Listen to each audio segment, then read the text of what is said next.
ওই যে সময় পাইলে আগে না হুজুর আসিল টিকটক কথা আই তো আই চল দি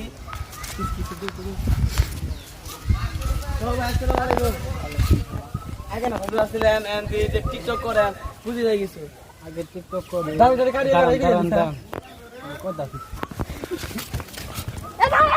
কি রে অনেক কি হইছে বুঝতে পারছ না কি হইছে আগে হাজি মানুষ আসিল ওয়াজ করে বেড়াইছে ভালো ভালো মানুষের কোনো যে মানুষের ভালো বানাইছে এমনি সারা টিকটক করে আমরা ধরছি আপনার কাছে নিয়ে আপনার কিছু করে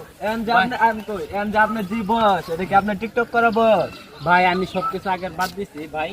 আমি টিকটকের রাজা হম আমি টিকটকের নায়ক হম এটা তো এটা তো টিকটক করে মাথার ঘিলু পুরা ঢেকে আমি টিকটক করবো এখন আমার টিকটকই ভাত মাছ টিকটকই সব তোমাকে আমি টিকটকই খাওয়াবো দাঁড়াও